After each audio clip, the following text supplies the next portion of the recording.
Radio 1's Live Lounge. Let's get ourselves over to Maida Vale, where we will find Zach, Josh, Jeremy, and Hayley, collectively known as Paramore. Hello. Hi. Yay! You're going to do the cover. Don't kind of reveal what the song is, but just tell me why you chose it, and then you can introduce it yourself and do it. Honestly, this song is beautiful, and to be honest, we wouldn't know much about the Kaiser Chiefs if it wasn't for our good friend Will, who's standing to the left. Haley, you weren't supposed to say the name. Oh, whoops, I gave it away! What are we going to do now? Yeah, exactly. Oh, That's another bad habit. That's another bad habit of me. I got a big Song, song. but you don't know what we're going to do. All right, now we're going to play that song. It's a big surprise. Get ready for it. So now you know, it's no more surprises.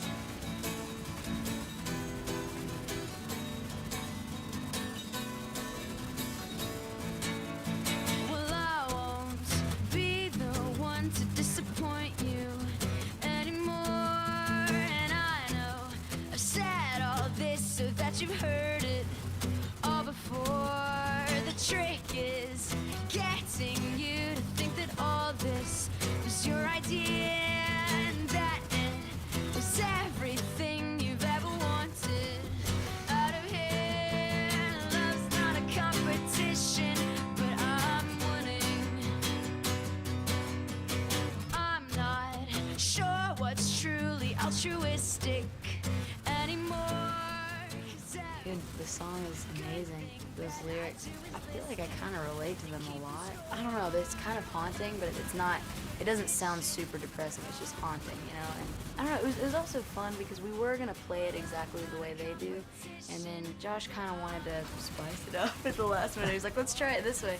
Spice it up. And when we did, change it up and kind of make it more our own, I felt like I could relate to it even more. It just, the song is brilliant. I wish we wrote it. I wish we wrote it so bad. I'm coming to get you guys, Kaiser Chiefs. I won't be the one to disappoint you anymore.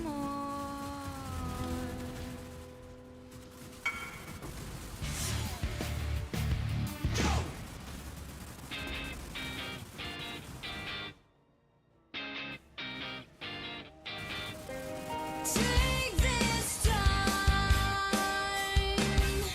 to realize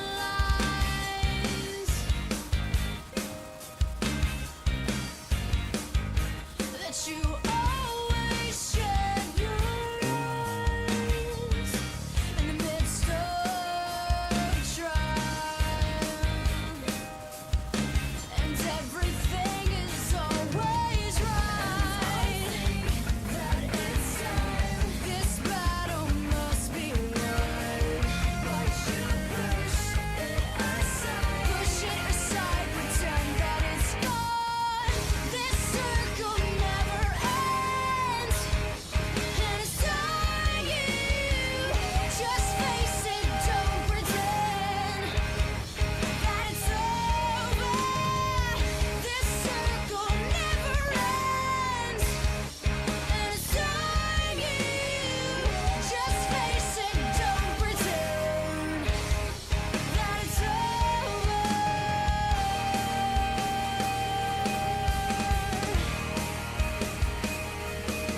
cannot verbalize.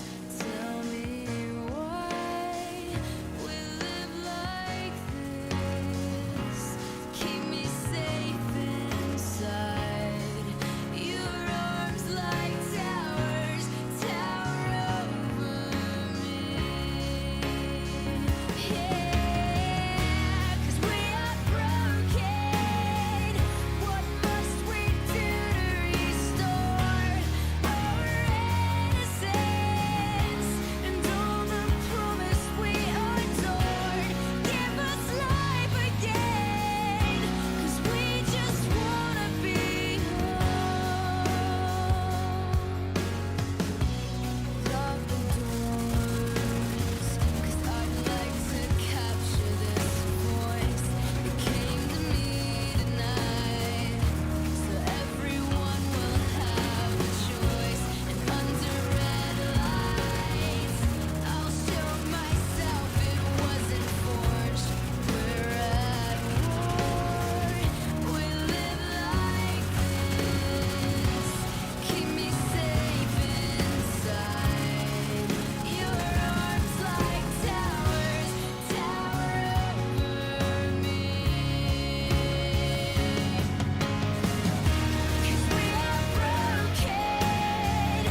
so we are grateful.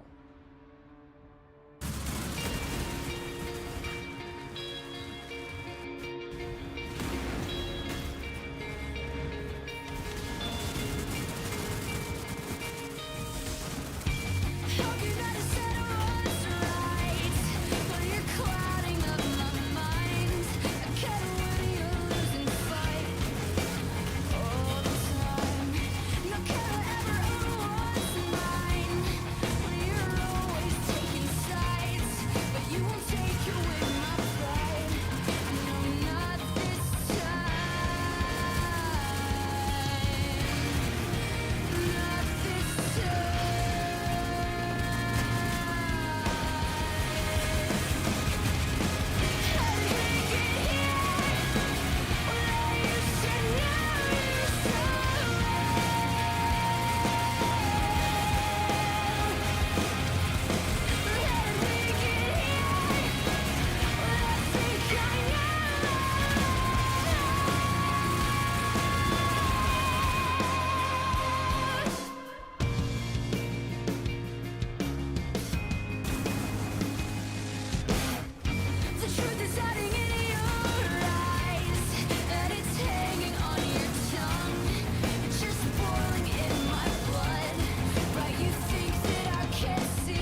let all the dark escape you, but we can let the light illuminate these hopeless places.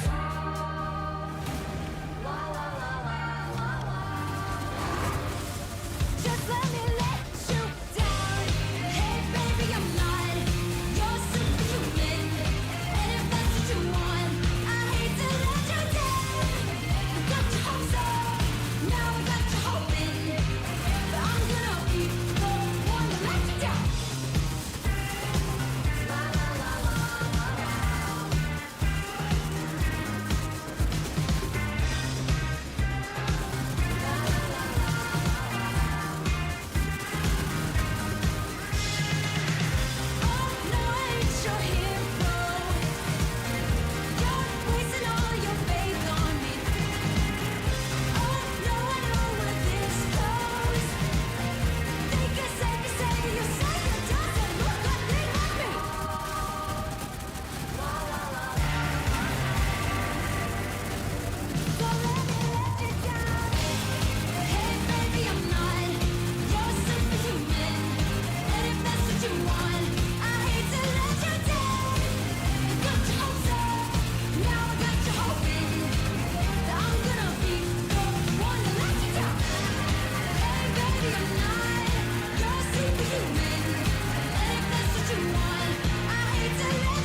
and that's how to plan an escape route. I put my map on the wall in the basement. Not quite a victory to run from your problems, but it's the only plan that I got.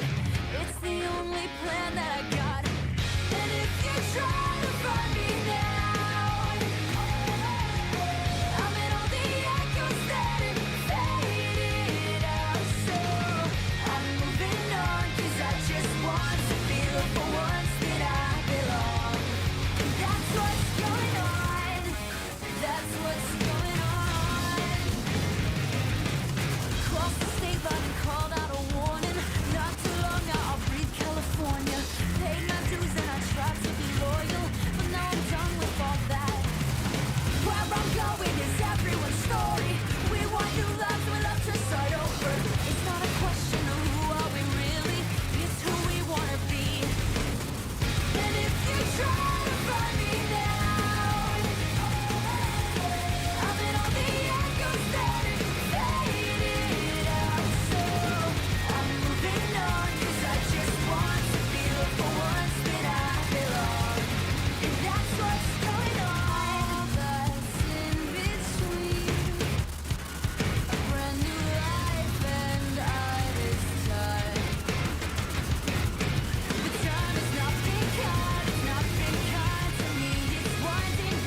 is just as insincere.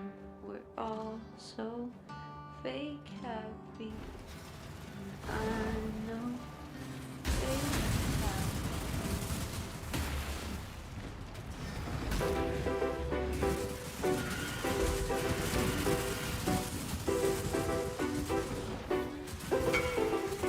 I've been doing a good job making them think I'm quite alright, but I hope I don't think.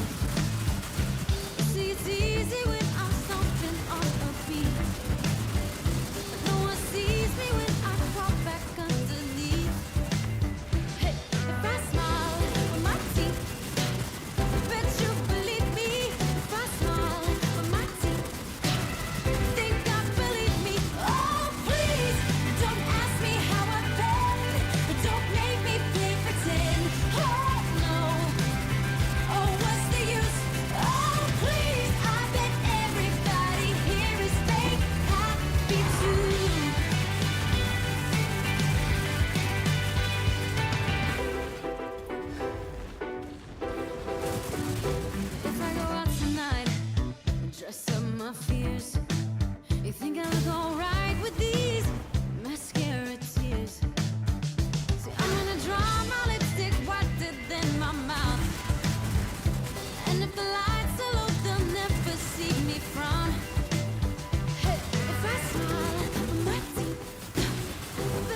I'll return as soon as possible. You see, I'm trying to find my place.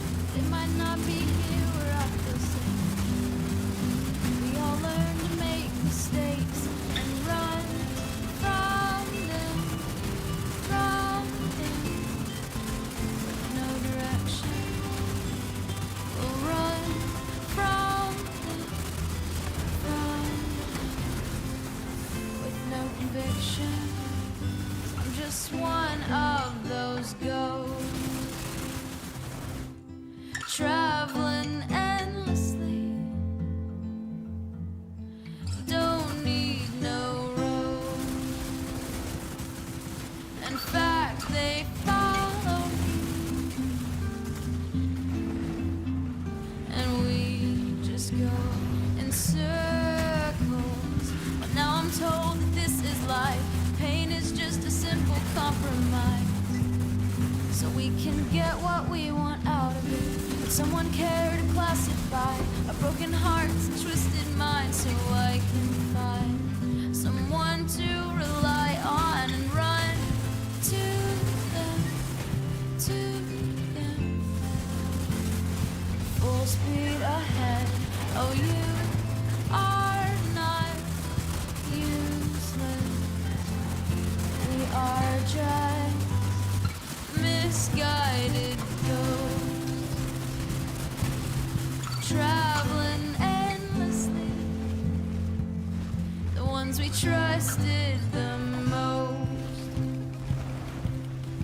pushed us far away.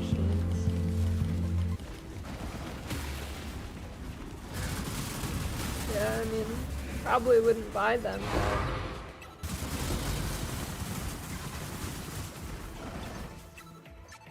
it'd be kind of funny to see.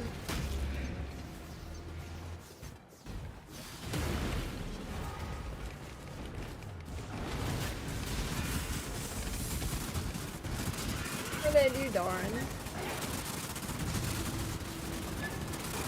I think they got like everything in vending machine. Yeah, that's not water.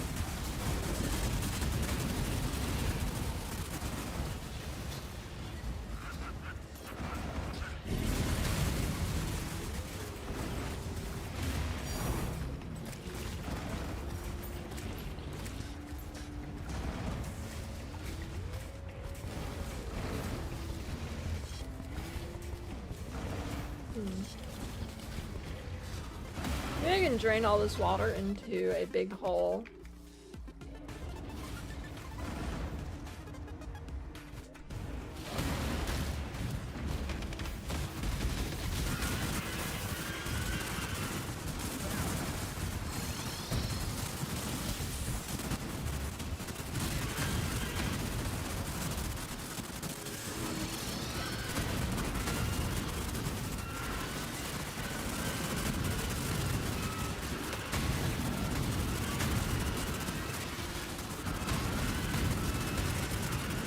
Yeah, we found a video for whale meat vending machine.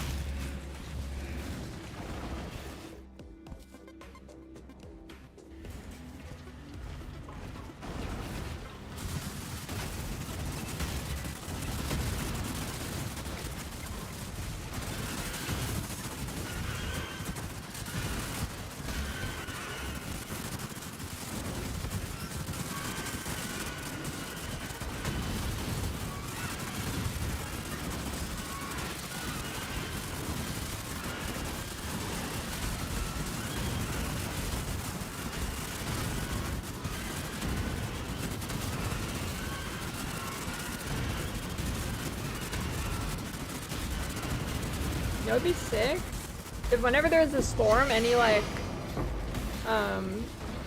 big holes would fill up with water. Sweet.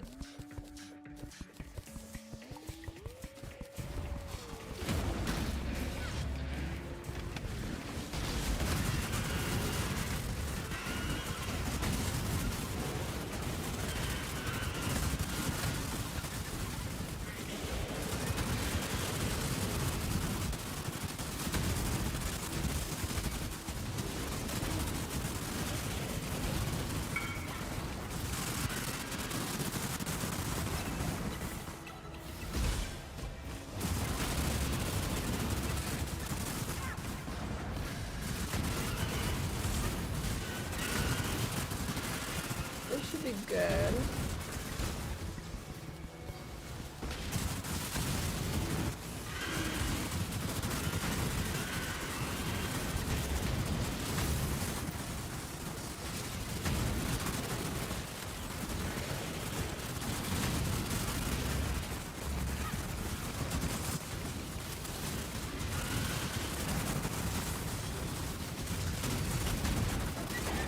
Read the title.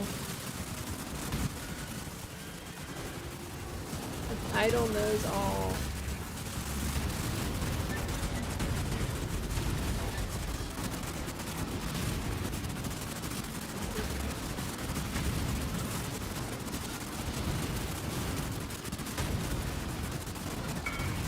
Improve.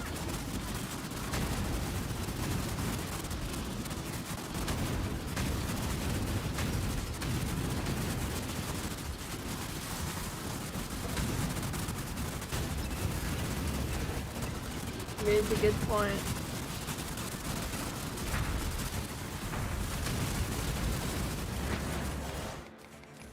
Is this what water engineers do in real life? What I'm doing right now?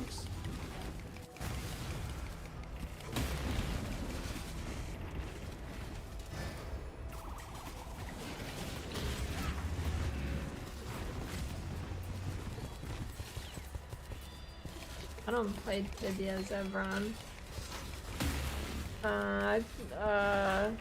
No, Cheddar was like a oil pump engineer or something. Underwater though, I don't know. Close enough, yeah, he was.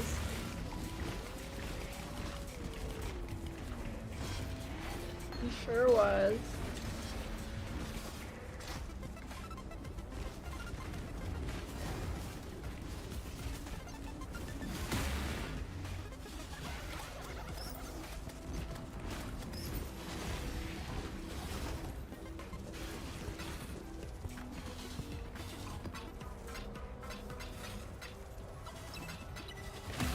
Oh, maybe. Might be right.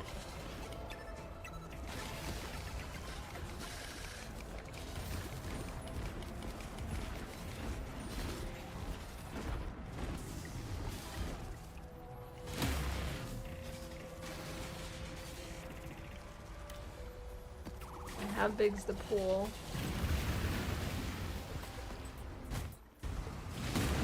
Bad. I need to like route that to here. You don't know the Tibia name?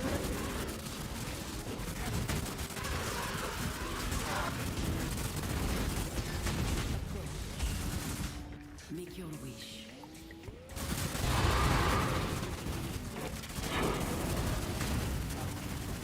Kinda like what if we made RuneScape and made it even uglier. I think. Anyways.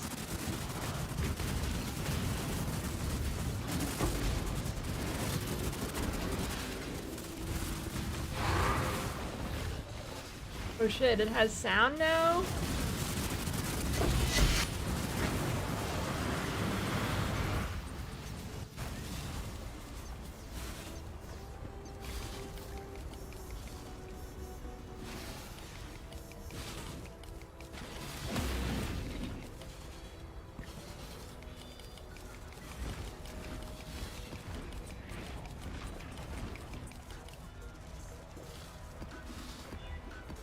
Is it good sound though?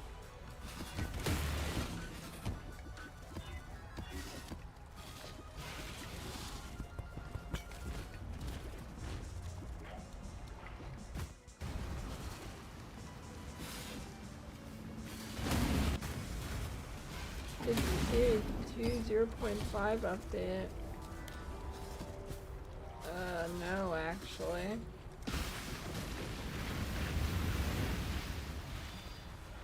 Nothing good washes over this dark.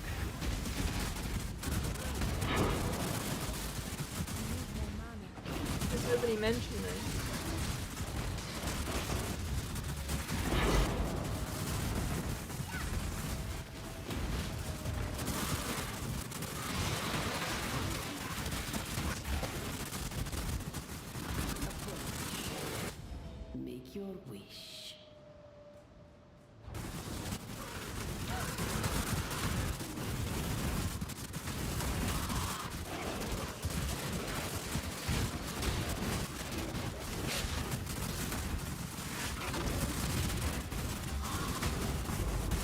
post it? Why can I never find GDG posts? They post in like 6 different areas and you never know where it's going to be.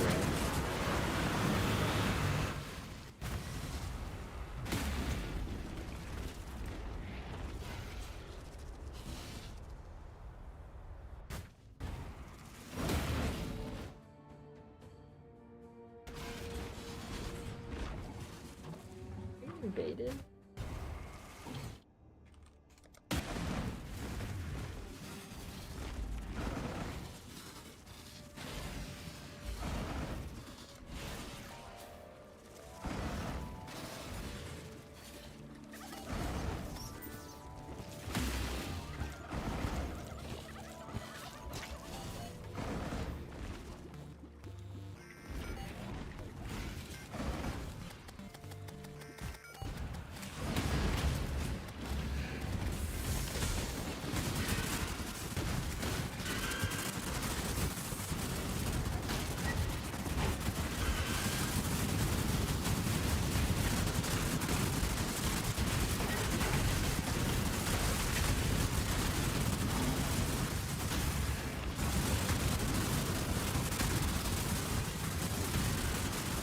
You mean the video that was released on April 1st that has big April Fools in the title? Oh god, this is what I get for reading YouTube chat.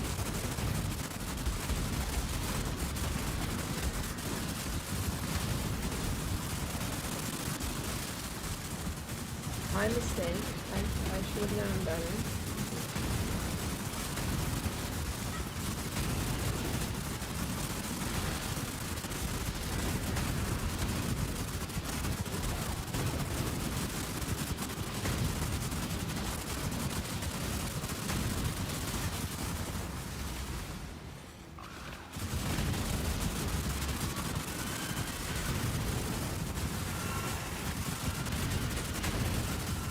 Police Department search warrant! Keep your hands up and come outside! What are you doing? What are you doing? Who else is in the house? Son! Do you have any idea what this could be about? It's something online or something? What was it? What email? It was myuncletouchedmywiener@gmail.com. These kids. Following an unthinkable discovery, SWAT descends in overwhelming force on the home of an unsuspecting teenager, quickly exposing his damning secret. I literally have a shirt in my room that says, "Kill your local pedophile," because I don't like that. The following is based on official police records, and the footage has never been seen before until now. Please note that all persons charged with a crime are presumed innocent unless and until proven guilty in a court of law. In April 2025, the Ocala Police Department investigated a cyber tip that included 50 media files, allegedly containing child abuse material. After confirming the tip, a detective tracked down the source of the files to the home of 19-year-old David Edgar Joseph Rudder. Break this up! Knock it out! Give me a good knocking around! Tell police department search warrant! Tell police department search warrant! Okay, come to the front door! You wanna go? Front door! Hold on. Come out, up to the front door. Keep your hands up! Huh? Keep your hands up and come outside! What the hell for? What are you doing? What are you doing? Give me a debrief. What are you doing? Who else is in the house? Who else is in the house? Son! Come out! Who else is in the house? No one. Any weapons in there? No. All right. What is that? What is going on? Somebody needs to tell me. There's a search warrant for your residence, sir. Huh? There's a search warrant for your residence. A search warrant? Yes, sir. For what? We'll explain to you in a second, all right? That's just like immigration or something you see on TV. Is that what this is? You guys are acting like I was some kind of bunch of the country or something. It's officer safety. Huh? It's officer safety, okay? Oh, for safety? You guys act like I'm some kind of terrorist. Baby, what the hell is going on? Well, I'll get swatted. What's swatted? An illegal and often dangerous prank Swatting involves the use of a hoax emergency call to send SWAT teams to the homes of online personalities, like streamers, as a form of harassment. Unfortunately for David, this is no prank. Do you have any idea what this could be about? Something online or something? Detective Blaine is going to... Every question you have, she'll have an answer for you, okay? Well, how about let's get to it? She's pulling her car up right now. She's going to get you out of cuffs and talk to you, okay? Forensic detectives begin locating devices inside the Rutter household to confirm the origin of the child abuse material. Meanwhile, David's father finally learns about the horrifying details of the investigation that led officers to his doorstep. So I investigate our what's called internet crimes against children. I received a tip that ultimately led me to your residence regarding the possession of what we refer to as child abuse material, also known as child served any child abuse material on any devices inside your home. No, nothing with child. Okay. I'll watch. Sure. But no, nothing with kids. Okay. Ultimately, the initial tip came in from that address with your son's name, date of birth, and like I stated, the child abuse material, those images were coming from your IP address. What was it? What email? It was myuncletouchedmywiener@gmail.com. These kids. Yeah. And you've never seen anything on his device or anything like that that was concerning of any nature? Never. I mean, he sleeps most of the day. Does he? Okay. Because I'll be honest with you, obviously all of it's bad. This material is all under the age of 9. It's pretty significant. There's a lot of it. And why would you need, even if he's looking at kitty or something like that, why would you need to roll up with all those cars? Like I said, it's our agency protocol. It's what we do. Can't people put stuff on your, like, people's internet and stuff? I mean, I don't know. It's a mistake. While his father remains convinced it's all just a misunderstanding, David offers his own explanation for how such material could have ended up on the devices he uses. What kind of cell phone do you have? Is it password protected? Yes. What is that password? Do I have to give that to you? You don't have to give it to me. Kind of like I explained to your dad, ultimately today we're here, we're going to seize all electronic devices. We're going to examine those devices. The longer we're here, the longer it takes to get in, the longer we're here. I mean, I have pictures of myself in them. Okay.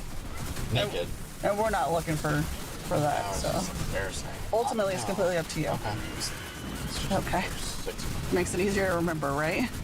Yeah. And I've received actually multiple tips from the National Center for Missing and Exploited Children referring to what we call child abuse material, also known as child. So have you ever seen any of that? Unfortunately, there's a lot, online. Okay. Have you seen it on any of your devices? Yeah. Okay. Talk to me a little bit about that. Well, because I go on these sites that have, like, a lot of videos that aren't allowed to be posted on, like, regular social media. Okay. Whatever the reason may be. And a lot of times that slips through. That includes, I literally have a shirt in my room that says, and this is a little counterintuitive, but it says, kill your local pedophile, because I don't like that. I work at Spencer's. We sold it there. You sold the shirt? I'm hoping you meant, okay. Yeah. I was like, not like child abuse material. Okay. Just wanted to clarify. But yeah, and okay. A lot of that is seen online now, and it slips through the cracks easily. It's very prevalent. So let me ask you this: a Gmail account. You recognize my Uncle Touch? Is that so stupid? Well, I knew that would be stupid. Yeah, that's when we got hacked. All of a sudden, I couldn't get back into it, so I don't. Okay, that's something that a lot of these platforms will do when they locate accounts that are linked to child abuse material. So that could be ultimately why you couldn't get back in. Talk to me about that account being hacked. A lot of my accounts have been just hacked for no reason. Okay. I don't even want to use the word hacked, but compromised, I guess, is the word I want to use. But yeah, no, it happens a lot. I have to make new emails a lot. Okay. So you don't remember or recall ever searching out this material or having a conversation with someone and someone sharing it with you? No. Some of our tips included reverse image searches using the Bing reverse search engine from this residence. So If I've ever reverse searched anything,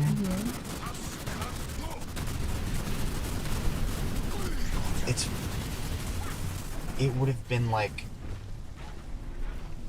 I don't know, of myself to see if I was on Google. Half the time reverse image searches don't work for me. I've tried it. Yeah. So you don't recall ever taking an image of child abuse material and putting it into Bing to try to locate images or anything like that? Okay. So, will we be here until the whole thing's done? Pretty much, yes, sir. Yeah. We take these investigations very seriously because they deal with the exploitation of children, because all this material is somebody's real baby somewhere, and it comes from somewhere. As David continues to deny the evidence presented to him by the detective, the forensics team on site begins examining all the devices recovered from the Rudder home. David and his father, seated on the street in full view of their neighborhood, slowly come to terms with the reality they've been trying to ignore. What's the procedure afterwards? So if we locate any child abuse material, depending on whose device it's located on, that individual obviously will be placed under arrest. What's the usual thing that happens? I'm just trying. I mean, he obviously needs to get some therapy or something like that. He's not violent. He's never been in trouble before. And a lot of I'm just asking, why would you even do this? He said he didn't even know. He's just curious. Yeah. Kids. While David's father claims he's never been in trouble before, the teen has had a few brushes with the law. The most recent being a petty theft charge following a shoplifting incident at a Walmart. His father doesn't appear to believe that today's situation is much more serious. Well, I know people who've gotten registered as a sex offender for grabbing someone's butt. And unfortunately, and you know what? Here's a kicker. I see that stuff. And when I was in high school, we had it was like a big game. Like kids would run around, the girls would grab the boys' butt, the boys would grab the girls' butt. Now, you can't do that. It's taboo. You do that now. It's one thing to have, something on your computer because you were curious and you made a stupid mistake, between knowingly doing it and sending it out, or being the cause of it, or being involved in it. It's a bigger thing now because, now you got all these cartels and trafficking kids. That's probably why SWAT pulls up here, right? Hey, you're 19 years old and you made a mistake.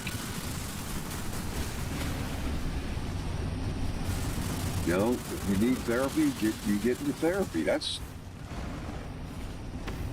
probably what they're going to have you do anyway, I would guess. He's worried about getting in fights and being attacked or something like that. Like I said, the jail setting is completely different than what you see on TV and all that stuff. As David and his father ponder his fate, the forensic team manages to locate 20 videos containing child abuse material on a phone recovered from David's room. The discovery makes it harder for either of them to claim he accidentally downloaded the material. So I can tell you from looking at it, it wasn't where he was spammed or it was sent to him. It was accessed by him, reviewed by him. He told me that it popped up on the dark web and then he clicked on it and started looking at it. He said he don't even know why he did. Well, I can tell you from the volume and the different time frames that it was viewed and collected, it wasn't a one-time thing. So there's an issue here. Dad, can I give you a hug before I go? I don't know. I love him too. That'll never change. All right. I'll talk to you soon. Following his arrest, David was charged with 20 counts of possession of child.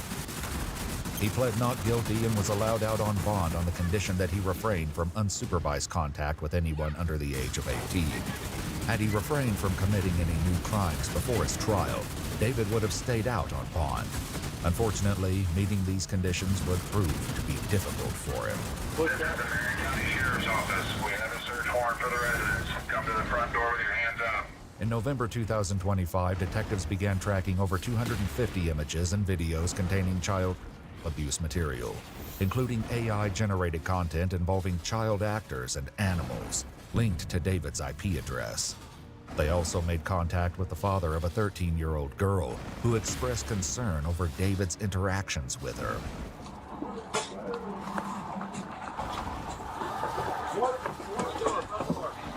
Come out! Come out! Hold on. SWAT units descended on the Rudder residence once again and collected several devices, including a phone hidden in a bag of cat food in the garage.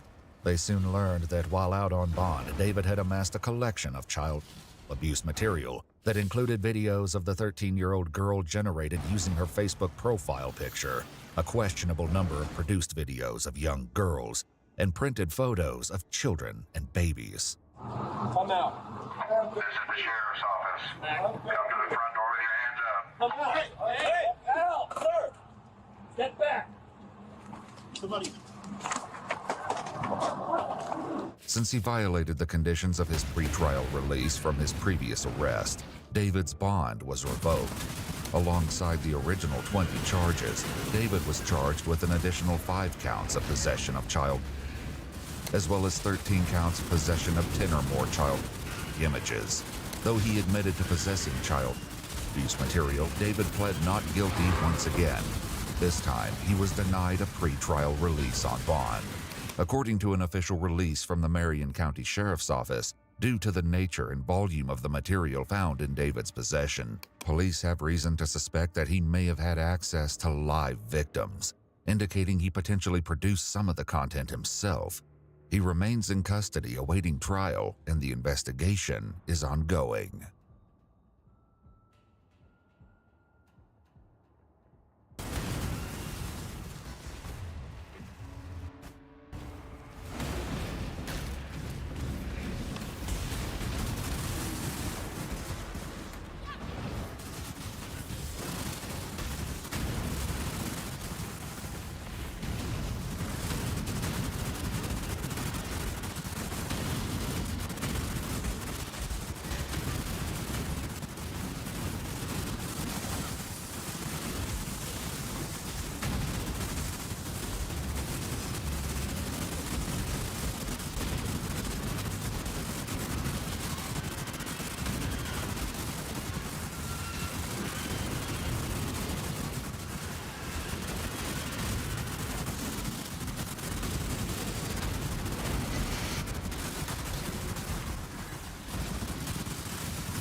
Can we just have a moment for this shirt?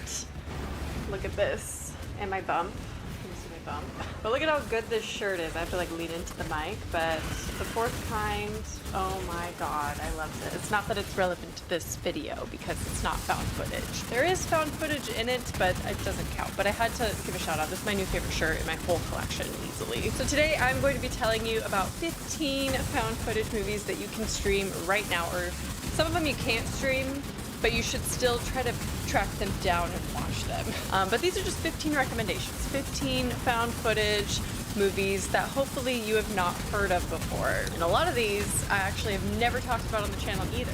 So you haven't heard from me before, which is probably rare in my 10 years of doing this. I have a confession to make to you all. Found footage is my favorite type of horror movie ever, period, ever. It is my favorite style of horror to be done. Like, I love all of them. And I'm probably a little bit biased, and there's probably going to be bad ones in this list today because my standards are so low when it comes to found footage movies. I don't care. I enjoy all of them. I will guarantee you will not have seen at least one of the 15 movies in this list today, so we already know the famous ones, Blair Witch, Paranormal Activity, Grave Encounters even. So this is a list of more found footage movies that I consider to be on the underrated side of things, maybe possibly even obscure. But anyways, now that I'm pregnant, I am definitely planning more and more for the future, especially my finances, which is why I want to give a very special thank you to Truebill for sponsoring today's video. Truebill is an all-in-one personal finance app that empowers their members to achieve all of their financial goals by helping you spend less and save more. Personally, I'm really cracking down on my finances for obvious reasons and trying to keep better track of where all of my money is. Of course, they encounter much more than they anticipated as they move deeper into the building. Personally, I think Gonjiam is the scariest found footage movie of all time. I'm gonna say it. It is definitely the scariest one that I have ever seen. This is in my top 4 on Letterboxd for a reason. It is in my top 30 movies of all time. It is just one of the best found footage movies I have ever seen. It does kind of do that thing with found footage movies where it's a little bit slower goings in the beginning.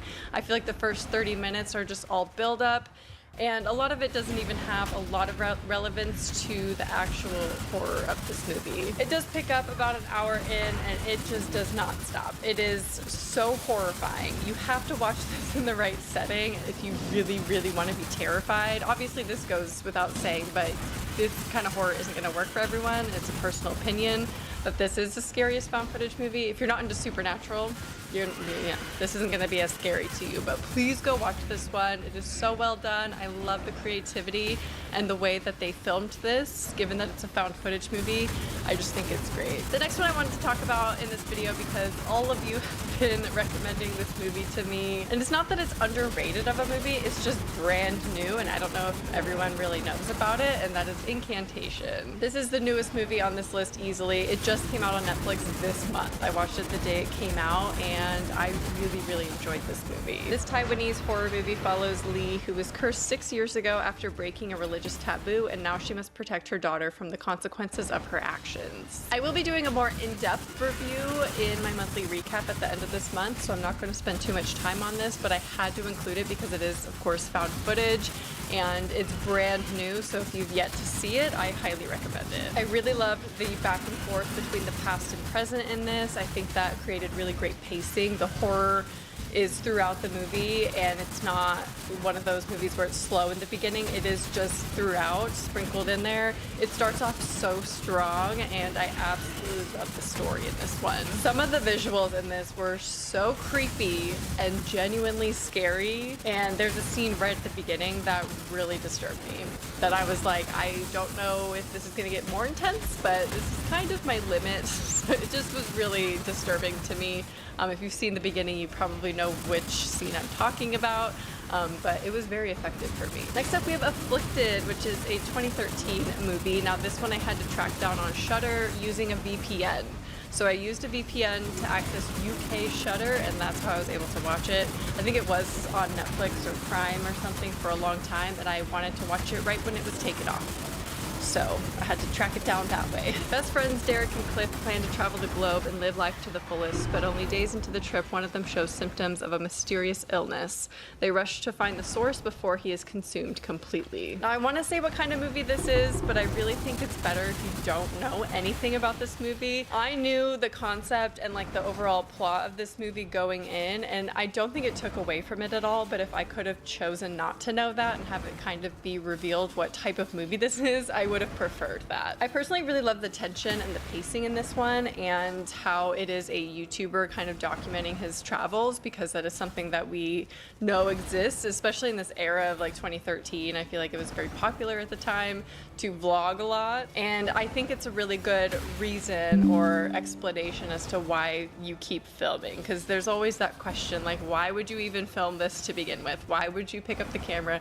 Why are you still filming, you know, a dash cam, which is great too, by the way, watch dash cam, but I feel like with that one, it's like, why would they pick up the camera if their lives are at stake? You know what I mean? Like sometimes it just doesn't make sense, but it's a movie, so like you kind of have to go with it. This one kind of turns into that a little bit, but for the most part, it makes sense. I wish it was easier to find because it's a very unique found footage movie, and I can't believe it has taken me this long to watch it myself. Next up, we have The Conspiracy, which is great if you love conspiracy theories, as the title would suggest. Two young filmmakers select a crazed conspiracy theorist as a subject for their next project, but they soon come to believe that the man isn't as delusional as they originally thought. This one isn't that surprising. There's some like weird stuff going on, of course. I do like the concept of it exploring conspiracy theories and things like that.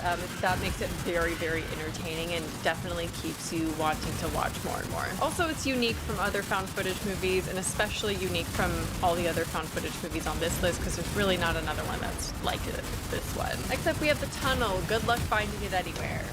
It's not streaming. I don't think you can buy it. Maybe you can hunt down a DVD of it. I'm trying to. But yeah, The Tunnel's hard to find, but I wanted to include it anyway, even though it's literally nowhere, because I really enjoy it and I think it's an underrated gem. A film crew learns of a government cover-up about the abandoned train tunnels beneath the heart of Sydney and decides to go inside to try to find the truth. Very quickly, the group begins to realize that perhaps the cover-up was for a good reason. This is a mockumentary style and kind of spoils itself with some of the interviews.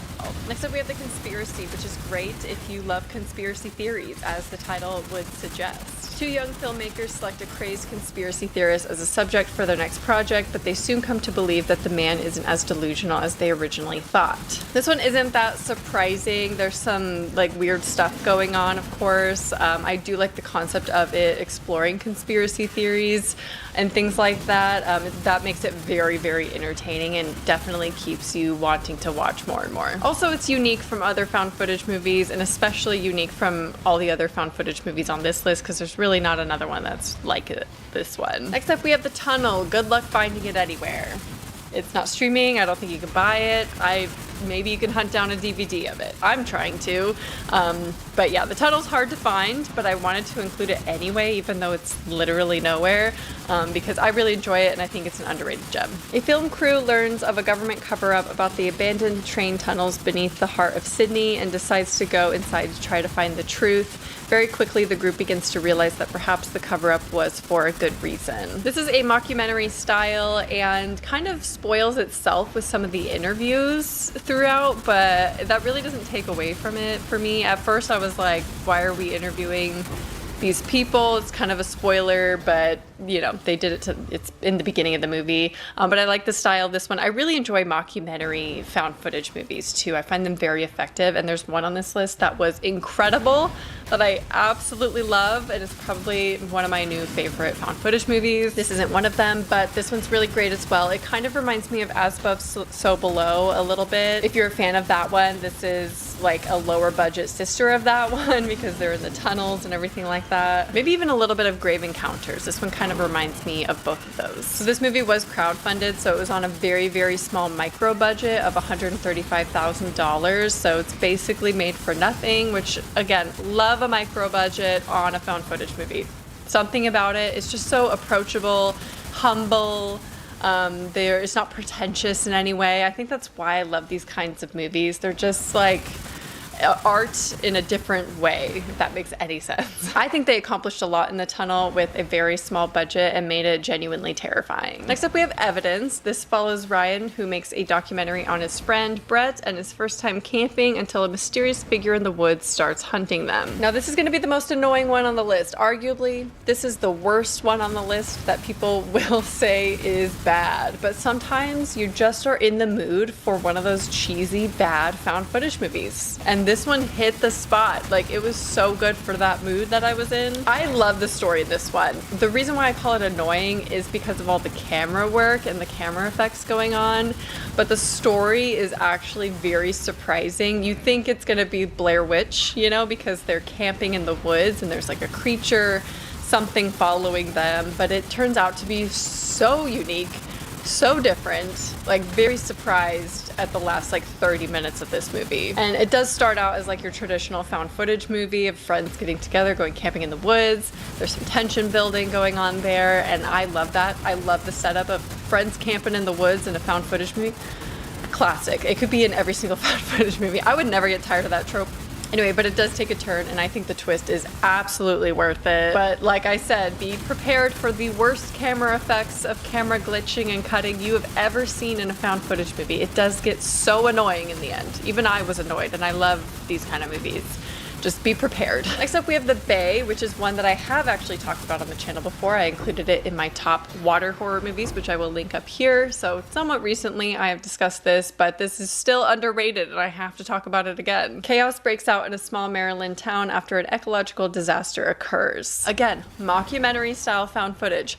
This one does it the best. The budget was $2 million. The Bay is a great summertime movie, 4th of July type movie. And if you want disgusting body horror, gross visuals, watch The Bay. It is disgusting. But I think the higher budget shows in this one. You have some good acting throughout this, even though the main character is a little bit annoying at times. The execution's really great though, with the visuals, the practical effects and everything in this. I really enjoy it. Next up we have The Sacrament, which I have not talked about on the channel in a very, very long time, but this one is very reminiscent of the actual event of People's Temple and Jim Jones. So if that is an event, a cult type situation that you've always been interested in, then you should watch The Sacrament. So this movie reveals the events surrounding an investigative team's visit to a remote commune led by a dangerous fanatic who maintains an iron grip on his followers. Now this is actually written and directed by Ty West, which his most recent movie, of course, as we know, is X. So it's very different in tone to X. Obviously they're long, you know, very far apart, almost a decade apart. So his style is kind of different in X, but I feel like he was going for that. He was going for something different. But I'm a big fan of Ty West. I've liked a lot of things that he's done, including The Sacrament. And if you're a fan of cults or you're interested in cults or anything like that, then highly, highly recommend The Sacrament. Next up we have a found footage movie that is not going to be for everyone, but I am so glad I watched this one. I liked this one so much, and I'm worried to recommend it because not everyone's going to, but that is Willow Creek. A man and his girlfriend camp in the woods to capture firsthand evidence of Bigfoot. I didn't think a movie about Bigfoot would actually scare me like this one did. This one has a scene, I think it's 18 minutes long in one take, that is so tense and feels so real. It's worth watching the movie just for that scene. It is so scary, and I think it had to do with how I watched it. I watched it in the pitch black in my room on my phone. And something about that setting, and I was alone too, it was just a little horrifying. What made it even more realistic for me personally is this is actually filmed like 2 hours from where I live. So the setting is very familiar, like the woods and everything. Very, very familiar to me. I don't think this movie gets good at all until about halfway. The beginning is very annoying. There's some very annoying like parts. The boyfriend is interviewing people of this town about Bigfoot, and these people are just kind of annoying. So I don't blame you if you want to skip a lot at the beginning. It really doesn't come into play that much. It's just setting up the location, I guess. This movie is in fact inspired by Blair Witch, so of course you're going to get a lot of Blair Witch vibes from this. I mean, it's a couple camping in the woods. Again, camping in the woods. There's always going to be some inspiration from Blair Witch in that, but this one is very almost derivative of Blair Witch, so you'll see that. Now again, this one's not going to be effective for everyone because of the subtle horror. This scene, so subtle. The horror is so subtle, and I honestly think that is my favorite type of horror, is subtle found footage like the Blair Witch Project, where you actually don't see anything, like where nothing happens. It's just the building of that psychological tension is what I am obsessed with when it comes to these movies. But something about this just felt so relatable. I could see myself as this couple, and being so close to home also is just, so many things worked for me with Willow Creek. Next up we have Lake Mungo, which is kind of a popular found footage movie, so I'm not gonna say that you haven't seen this one, but if you haven't seen this one, it is pretty solid. Alice drowns while swimming and her family begins experiencing inexplicable events in their home. The family hires a parapsychologist whose investigation unveils Alice's secret double life and leads them all to Lake Mungo. I think unsettling would be the best description for this movie. I don't think it's super scary like everyone makes it out to be, which is probably ironic because Willow Creek scared me, and it's like, this one is obviously like more technically scary, like on a technical level, you see more and experience more, but something about the subtle horror of Willow Creek worked. Anyway, I think some would say even that Lake Mungo is the scariest on this list, and I do disagree because nothing will come close to Gone GM. That one just traumatized me, and I wasn't completely blown away by Lake Mungo, but I wanted to include it because it is really good. I think I need to rewatch it to really get that horror and like appreciation for it, but it is a solid, creepy, very unsettling found footage movie. I think if you watch this in the right setting where it's pitch black, you're really immersing yourself into this and paying attention to the backgrounds of all of the shots and things like that. Although it doesn't scare me as much, it scares a lot of people. So if you're looking for one like Gone GM that is gonna traumatize you or at least terrify you, then definitely check out Lake Mungo. Next we have Nori the Curse. I think that's how you would say that. This is the oldest movie on this list of 2005, so early 2000s. A prominent paranormal journalist goes missing shortly after completing a documentary. What begins as an investigation into strange noises soon evolves into the chilling mystery of a demonic entity named Kakutaba. Now this one is a little bit slower of a burn. I think that's why it wasn't my favorite found footage movie. But the visuals that you get in this are genuinely terrifying. There's some moments in this that are very haunting. Now, a lot of it is just this journalist investigating, so it's one of those found footage movies that has a lot of build-up and a, you know, kind of slow burn throughout the beginning and middle of it. But I think the payoff is worth it in the end, and a lot of people love this movie, so I knew I had to include it. It is iconic and early 2000s, and it is effective. It just takes a while to get there. Next up, we have Devil's Pass. This is another one that I've talked about multiple times on the channel. To determine what happened to some Russian hikers, 5 US college students go back to where the hikers were found dead. The students don't return from the expedition either, and the recovered footage is deemed too disturbing for public viewing. This one is kind of like if Blair Witch took place on the side of a snowy mountain. It's very much reminiscent of that. Camping, not in the woods, but on a snowy mountain. So, however, it doesn't just end there. I think there's so much more going on to this movie, and it does take unexpected turns and ends up being very creepy in the end. So definitely check out Devil's Pass. Next, we have Phoenix Forgotten. This is the only alien found footage on this list, and honestly, I think it's kind of an underrated subgenre of alien found footage. Like, it's so easy to do that, and you can make it so horrifying. I know there's some other movies out there, and I'll talk about some of them at the end, and also like in VHS there's an alien short in there, but we just need more movies like Phoenix Forgotten. On March 13th, 1997, several mysterious lights appeared over Phoenix. 3 teens went into the desert shortly after the incident, hoping to document the strange events occurring in their town. They disappeared that night and were never seen again. Now this one isn't the best executed, but I'll take scraps when it comes to alien found footage because I love that concept, and this one I think executes it so well. It is so horrifying, but a little bit more on the subtle side again. Like, you don't see a ton, which I really like the reservation that a lot of found footage movie has with that. I'm just obsessed with the setting and the overall concept of Phoenix Forgotten. Okay, so the last 2 on this list are 2 of now my favorite found footage horror movies and some of the best on this list. I'm gonna say that I saved the best for last.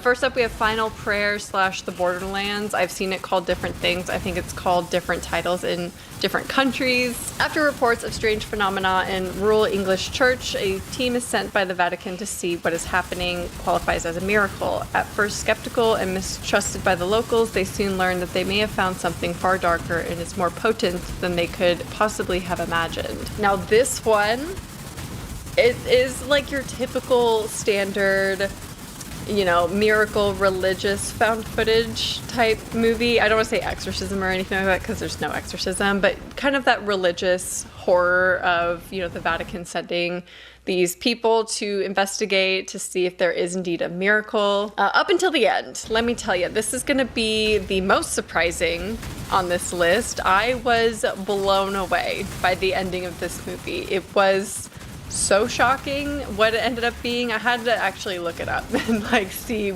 an explanation of what was going on. It definitely has slower parts throughout. It kind of is your typical found footage movie through most of this, although a lot of it is set in cameras that are like, you know, in corners of rooms. So if it's something that you don't like because of the nausea, you know, shaky camera, things like that, this doesn't have a lot of that. And the scares start out pretty standard.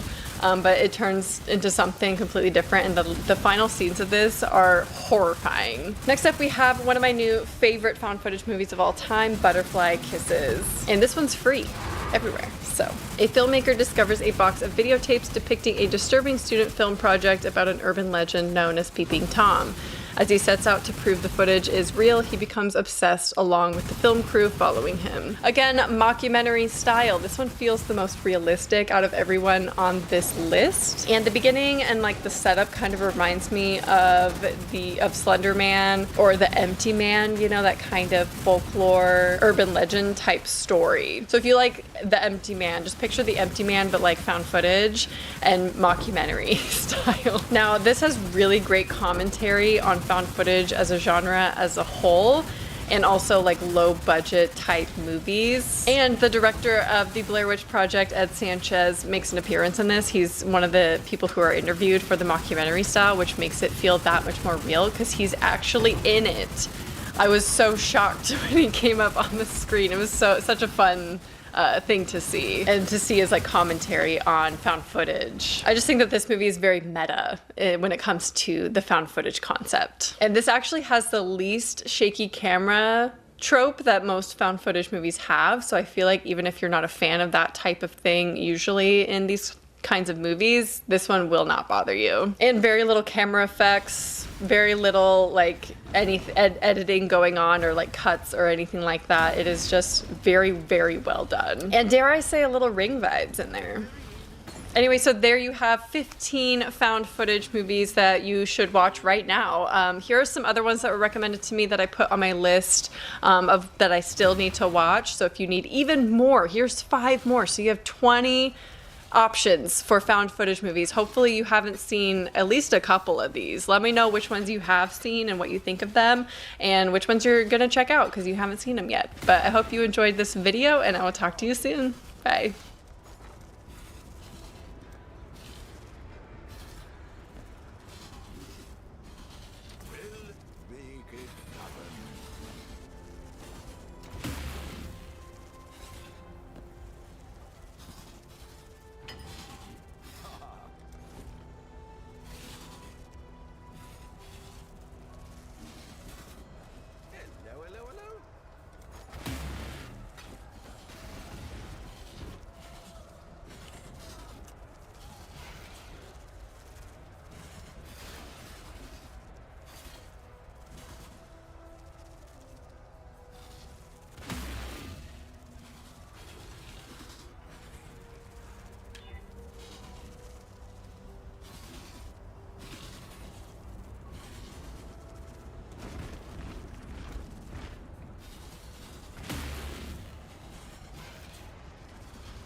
you wish.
Hey guys, so today we're going to be talking about...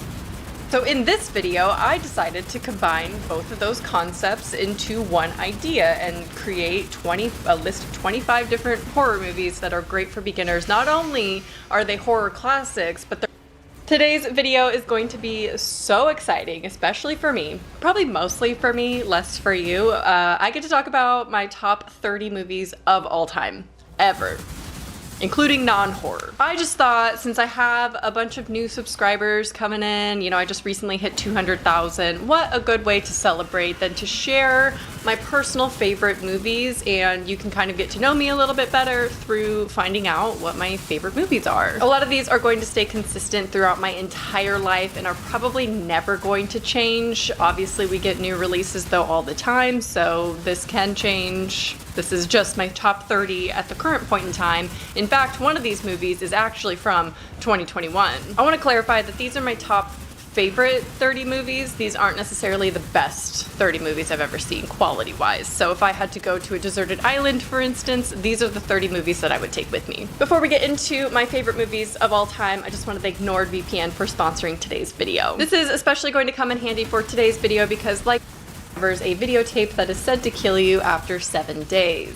This is an obvious choice for me. You saw this coming on this list, so I thought we'd just get it out of the way right off the bat, and I can explain to you that this is, in fact, my favorite horror movie of all time. I think it is the most effective. It's in my favorite era of horror, which is early 2000s, and I can't fault it. There's really nothing wrong with this movie, and in my opinion, is a perfect horror movie. Next up, we have The Blair Witch Project. 3 college students set off into the woods to film a documentary about the Blair Witch. So I know this movie is going to be on a lot of people's favorites lists, especially in the horror genre, but I do credit this movie, The Blair Witch Project, to kind of the onset of the found footage subgenre of horror. Even though it wasn't the original, it really did become popular after this movie came out, so to me, it just really transformed the genre. It's so well done with such a low budget, basically no budget, and it's perfect. Next up, we have my favorite horror classic, just my personal go-to. This is going to differ for everyone, but you know, of the like first 4 or 5 franchises of horror from, you know, 60s, 70s, 80s, all those, we have the Texas Chainsaw Massacre. It is my favorite slasher movie. It is my favorite classic horror movie, if you will. I think it just works so well. I'm obsessed with this movie. I love everything about it.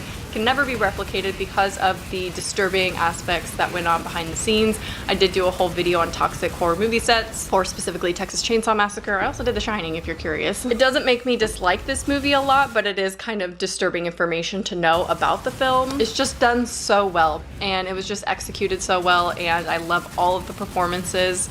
And I'm not typically one to gravitate towards older movies. I like the ones from my era, which is early 2000s. I think we all kind of gravitate more towards the ones we grew up on. Not everyone, there's exceptions to that, but me personally, I gravitate towards the movies I grew up on. But the original Texas Chainsaw Massacre will always be in my top favorite horror movies because it is just so well done. Next is a movie that instantly went into my top 10 favorite horror movies as soon as I saw it, and that is Gonjiam Haunted Asylum. This follows a group of friends who decide to live stream their exploration of the abandoned Gonjiam Asylum. This is easily the scariest movie I have ever seen in my life, and it's in the best way possible. It's in a way that I can rewatch it. I want to revisit it constantly. If a movie can make me feel fear like that and feel discomfort in a really entertaining way, yeah, it's gonna make it to my favorites. Has a slower start, not my favorite beginning of a horror movie, but I do like the exposition of it, and I like the setup and the build-up, and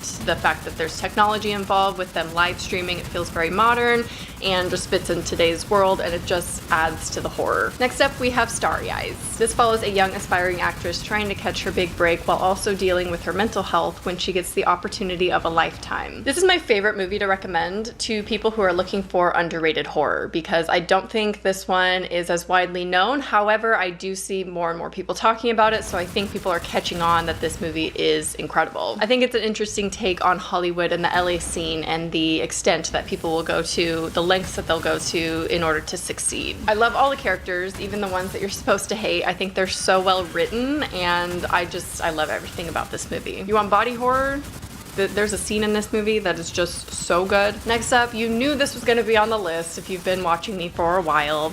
Triangle. How many times can I talk about Triangle on this channel? It's going to be endless. I'm going to warn you about that. Every time I get a chance to talk about it, I'm going to be talking about it. So a mother agrees to go sailing with a friend when their boat capsizes and they must find refuge on a larger boat that appears to be abandoned. This is another favorite of mine to recommend to people who've never seen it, because it's almost a guarantee that you'll at least enjoy it on an entertainment level. It's not the best movie in the world, but for entertainment purposes, this movie is phenomenal. It's definitely more of a psychological thriller than a horror movie, but it does have horror elements. But it's one of the most trippy, well-done movies from that decade, and I am obsessed with this movie. Next up, we have Gretel and Hansel. So Gretel and Hansel, starving, must find refuge in the forest when they stumble upon a witch's cottage who seems to be a little bit too good to be true. I saw this movie twice in theaters when it came out in 2020, early 2020.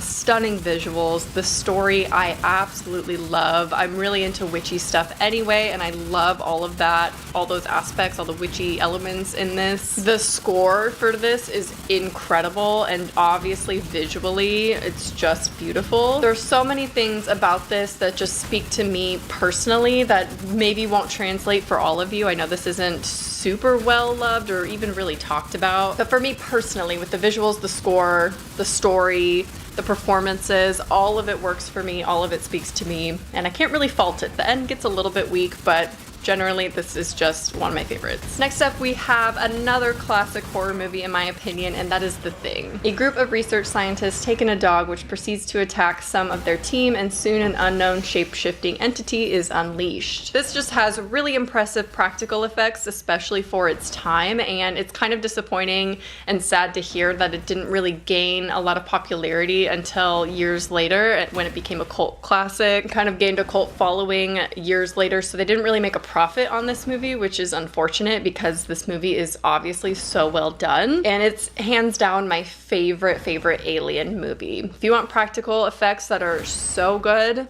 in an alien setting, you obviously have to watch The Thing. I'm sure you've seen it though. I'm sure everyone has seen it by now. Next up, we have The Loved Ones. So this follows a young girl who gets turned down to the prom by her crush, but that's okay because she just kidnaps him and makes him celebrate their own prom. This is a highly underrated Australian movie. I do see people talk about it all the time, but it's more of a niche movie I feel that not everyone knows about, but everyone needs to be watching it. It is a teen horror, but it's definitely one of the most gruesome teen horrors that I've ever seen. It's very gory and quite disturbing, I would say. A lot of times teen horror can end up on the cheesier end of the spectrum, but this one definitely is a more serious tone and definitely way more gruesome and brutal and gory and messed up. Next, 13 Ghosts.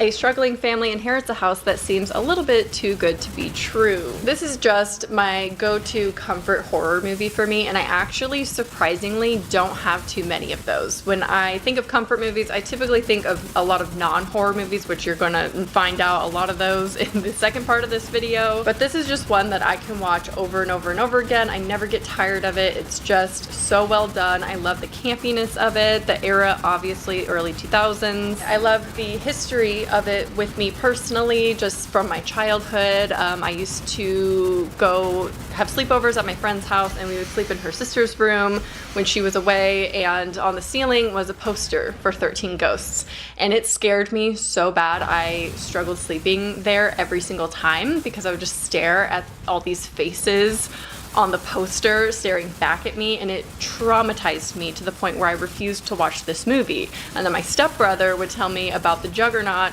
who would break people in half, and I was like, absolutely not. I'm not gonna watch that. Keep in mind, I was 11 when this movie came out, so 11, 12, that's before I really got into horror. Anyway, I eventually watched it. It was not as bad as I thought. I thought it was gonna be really disturbing and messed up. Obviously, I'm in love with this movie now. Okay, next up we have Misery. Writer Paul Sheldon suffers a car accident but is soon rescued by his #1 fan, Annie Wilkes, who promises to nurse him back to health. This is my favorite Stephen King adaptation by far. This is just one I love rewatching in the wintertime. The performances, the storyline, everything about it just really appeals to me. I really don't think any other Stephen King adaptation can even come close to Misery. I think Kathy Bates is obviously the perfect choice to play Annie Wilkes. I just love everything about this movie, and I really don't see another Stephen King adaptation coming close to it.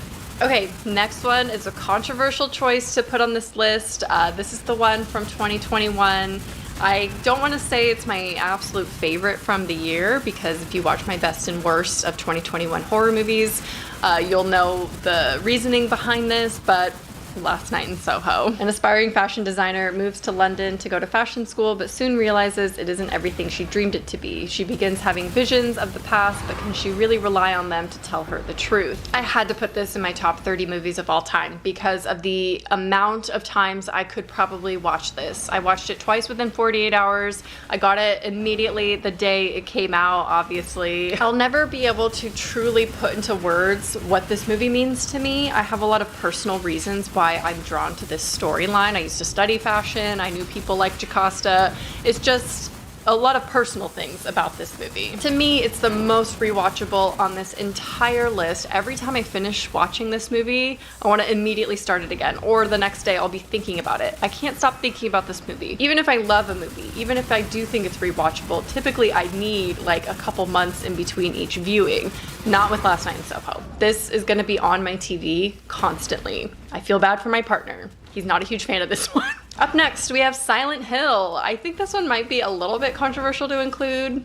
but I'm gonna include it anyway. So a mother and daughter become stranded in a supposed abandoned town of Silent Hill, which at dark becomes your worst nightmare. I love this movie. I love everything about it, obviously. I don't need to say that for every single movie on this list because you know that. It's in my top favorites for a reason, but the era this movie came out in, I was 16 years old. It was just such a good time. The setting of Silent Hill, the horror elements, and then when I found out recently when I rewatched it, that the dialogue in it is intentional and it's supposed to replicate the dialogue from the video games. That just made me love it even more. I do have the games now and I will be playing them eventually because I am obsessed with the concept of Silent Hill. I love everything about Silent Hill. I love the horror aspects, the monsters, if you will. So yeah, to put it in movie form, it's phenomenal. Obviously the sequel is a little lacking. I do own it. I do watch it for, you know, to get a little bit more Silent Hill, but it's obviously not as well executed as the original. Next up, we have a movie called The Hole. A group of friends decide to party in an abandoned bunker underground when they soon find themselves trapped below and running out of resources. This one is so underrated, and I recently rediscovered this movie. I had kind of forgotten about it, and then I decided to buy it because I was craving a rewatch, and then upon the rewatch, I was like, oh my god, this movie is fantastic, like so underrated. I mean, the early 2000s vibes, fashion, setting, everything about that obviously does something for me. This is definitely the most serious teen horror, I think, maybe not ever, but that I've seen and that I would recommend, because I know teen horror isn't a genre for everyone, but there's something about this one in particular that is not cheesy at all. It's not goofy. Even if you hear the plot or you see the trailer, it might sound a little bit cheesy. Also, don't read the plot online. It spoils everything. Okay.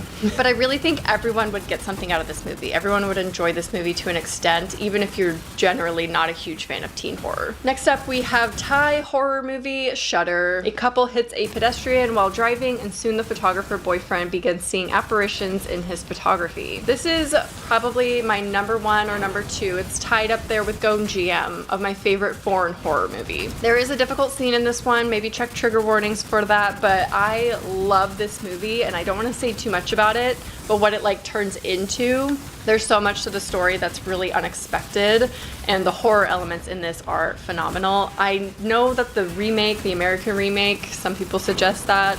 I think the original Thai is always going to be top tier. Anyway, moving on, we have Sunshine, a sci-fi horror. With our sun dying and the end of humanity in sight, a crew is sent to the sun with a device to reactivate it. However, a grave mistake puts their mission in a tailspin. This is hands down my favorite space horror movie. It has everything that I want from that subgenre. It has amazing space visuals. You get to see Mercury pass across the sun. It is gorgeous, stunning, especially if you love space or sci-fi movies. It also has very disturbing visuals. Some of the best horror elements I've seen in this subgenre. It has really cool death scenes. It has a great story despite it being a little over the top. This isn't one that's necessarily believable, but it does feel like it could be set in a near future or in our reality. So for the last movie in this section for my favorite horror movies, we have M. Night Shyamalan's The Sixth Sense. Did you think I was gonna say old? I bet you got a little scared. A psychiatrist works with a young boy who sees visions of ghosts surrounding him. I have to give a little bit of love to M. Night Shyamalan in my top 30 because I do love his movies despite my criticisms of them in the past. I think I talked about it in my old review if you want to check it out. I do love old, just to give you a little preface there. But Sixth Sense is hands down his best movie. I don't think he'll ever be able to top it. No offense, M. Night, but it is the best movie that he's ever done. Toni Collette is in it. Haley Joel Osment, obviously. I think people forget Toni Collette is in this movie. It's kind of her first horror movie and first start that she had at horror. But yeah, like all the other horror movies on this list, I love everything about it. And it's definitely rewatchable. It's another one that traumatized me as a child. I probably watched it way too young and it scared me a lot. Specifically, the gun boy. You know what I'm saying? Anyway, there you have my top 17 horror movies of all time, or, you know, the horror movies that are in my top 30 movies of all time. Let's move on to non-horror. But first I'm gonna take a water break because my voice is going. So first up for non-horror, we have Girl Interrupted. Set in the 1960s, Joanna is admitted to a psych ward for troubled girls after a mental breakdown. So this is actually based on a true story of Susanna Kaysen and her experience at the psych ward. And I think this has some of the best cast for a movie like this. I love every member of the cast. You'll see a lot of early 2000s stars like Angelina Jolie, obviously, but Clea Duvall. I've obviously always been interested in psychology. That's what my degree is in, but also I've always been fascinated by our history of treatment of psychological illnesses and psych wards in the past, and obviously that alone is very horrific. But I really love this movie's take on it. It's a very heavy type movie, but I love the characters. It almost doesn't feel like a full story. It just kind of feels like one of those movies where it just is a series of events that take place, not necessarily a slice of life, but just a series of events that take place over 18 months of Susanna at this psych ward. Next up, we have Melancholia. You knew this was going to be on here. Arguably, could be a horror movie, depending on the mindset that you're in. Some people are very traumatized by this movie, some people refuse to watch it. And I get it. This follows two sisters and their lives days before a rogue planet is said to be heading towards Earth. This is my ideal type of movie. It has horror elements, another planet in the sky, beautiful visuals. Like, I'm obsessed with these kind of visuals. It's definitely one of the most beautiful movies I've ever seen and one of the most hypnotizing endings I've ever seen. I actually had to go back and rewatch it like 3 times in a row. When I first saw this movie, I just kept rewatching the end. Like, I'm fascinated by it. Obviously, this is done by Lars von Trier, and it is part of his Depression trilogy, and this is easily one of the best depictions of depression that I've ever seen in media. However, I do not want to seek out his other movies in the Depression trilogy, Nymphomaniac and Antichrist. You can keep those. I'm okay. I don't need them. But this one is gorgeous and stunning story, so good. It's set up in 2 different chapters. You really should push through the first one. It's very long and drawn out, and some people say boring, but I think it really gives good storyline and build up to what happens in the second half of the movie. Next up, we have Prisoner of Azkaban. Obviously, or should I say Harry Potter and Prisoner of Azkaban. This represents the franchise as a whole, in my opinion, because obviously I'd like to take all of them to a deserted island, but if that's not possible, I will be bringing Prisoner of Azkaban. Alfonso Cuarón directed this one. He really should have directed the rest of them. Can you imagine his touch on the Deathly Hallows and like the horrors of that? Would have been so good. He just has such a good tone for the Harry Potter franchise. He also made Gravity with Sandra Bullock. Anyway, Harry Potter in general obviously had to be on this list somewhere, but specifically Prisoner of Azkaban is my favorite. Oh, next up we have 13. Loved this movie. This follows honor student Tracy, who befriends a bad influence Evie, who convinces her to experiment with drugs and explore her sexuality and steal from others to go on shopping sprees. I heard someone say that this is Euphoria before Euphoria, except that they're 13, which makes it way more uncomfortable. Well, I guess Euphoria is pretty uncomfortable as well. I was actually literally 13 when this movie came out, so for me it's just like a little extra bonus. The fact that I could fit myself right into the era that this was filmed in, like, it just is a very personal movie for me. But yeah, the movie's incredible, the performances are perfection. I love everything about 13. Next up we have Devil Wears Prada. This feels very weird to talk about Devil Wears Prada on my horror channel. So Andy, a journalist, gets a job at Runway magazine with no background in fashion and becomes an assistant to prestigious editor-in-chief Miranda Priestley. I watched this so many times in my late teens and early 20s when I was studying fashion. I was obsessed with it. Now it's become the ultimate comfort movie for me. I'm very happy I decided not to work in fashion ever in my life. It's just not for me, but I thought it was. I think America's Next Top Model, Project Runway, and this movie really made me feel like I could do fashion or like could be in the industry. No. Anyway, I still watch this over and over again. It's very much a comfort movie for me. I'll just throw it on if I really don't know what else to watch. Next we have The Lovely Bones. A young girl is abducted and murdered, and she must help her dad solve the mystery of her death from the other side. This was my favorite movie of all time until my number 1 came around. You might know it already, you probably already commented it. But this one was my favorite up until that point. The visuals were my first kind of introduction to this like big world and like weird imagery kind of thing. I don't know how to put it into words exactly. Like my phone background, you know, it's just kind of like strange images of, I don't know how to explain it. But this was kind of my first introduction to that and how I really fell in love with it. And I think it looked like a lot of my personal dreams that I was having at the time. Same thing with Melancholia. I had dreams like that all the time. Hopefully I'm not clairvoyant. I am a Pisces sun in the 12th house, so I could have some psychic abilities there. But The Lovely Bones is a stunning movie. I love the story. I think the cast is perfect. This is one of my favorite roles for Stanley Tucci, which is controversial because he plays a creep, but he just does it so well that it makes me hate him. And that's so hard because he's obviously in Devil Wears Prada as well, and I saw that first. So the fact that I could feel so strongly about him in this role, he just is so good at what he does. I feel like that they deal with the dark material in The Lovely Bones really, really well and make it not too gratuitous or disturbing. Like, it's obviously unsettling, but it doesn't cross the line to being very, very disturbing, which I really appreciate because I read the book. I don't really like the book. I like the movie more. I just felt like there were a lot of slower parts in the book, and I don't feel as drawn to Susie in the book as I do in the movie for some reason. Maybe it's because I watched the movie first and so many times, and I obviously love it, that I expected something.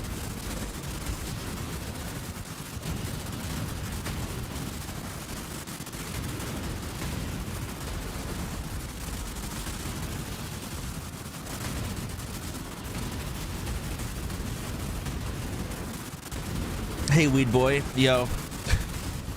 That's me. Everyone thinks it's an April Fool's joke. I debated it. Honestly, I could have turned the stream off. And it would have been funny. I should have. Misplay. It would have been funny to like 3 people. Tax right. That's what it's really gonna do.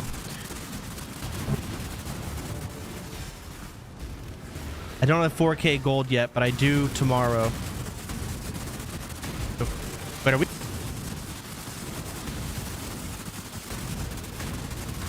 boss damage? I think we're trying to. Oh fuck.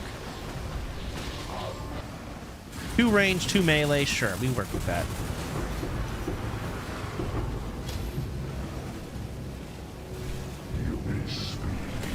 It is done. Doo doo doo.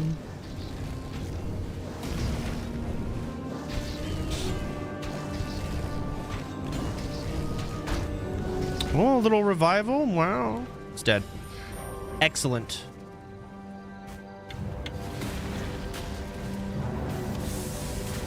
Fuck. These suck, man. Do I want to commit to Shockwave? I don't use Strength.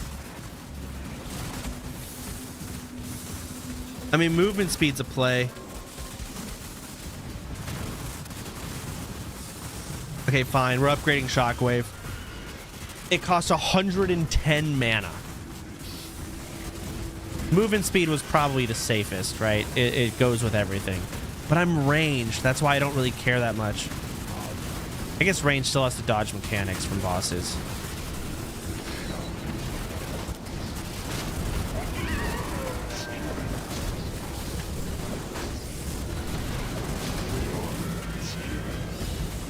What does that do? Oh, spell damage 100, attack cooldown. Interesting. Lava spawn, carrion swarm, envelop spears. I am 30, whatever the. So now I need to do animal magnetism. I needed to get 30 range. So I need to do this quest so I can crab. Here we go. 30 range required. I need a mithril axe. Okay. 5 iron bar, ghost beak amulet, 20 ecto tokens. The fuck are ecto tokens? It's a 30-minute quest? Then I'll fucking do a 30-minute quest. Huh. Ghost money? Polished buttons. Okay, hold on. Let's just look things up. So ecto tokens, hard leather, holy symbol, polished buttons. What the? Currency used in port fuckfill. In addition to being used to enter the town, they have several uses around. What? Obtaining ecto tokens. By worshipping the Ectofuntus, players need any type of bones, a pot, and a bucket of slime to complete the ritual. What the? How does this? Is this hard? Just bring 5 bones, 5 buckets, and 5 pots. No? Okay. Let's do this. Let's deposit everything. Deposit, deposit, deposit. You can get bones at the spot. Okay. So let's work on other stuff. Number 1. Mithril axe.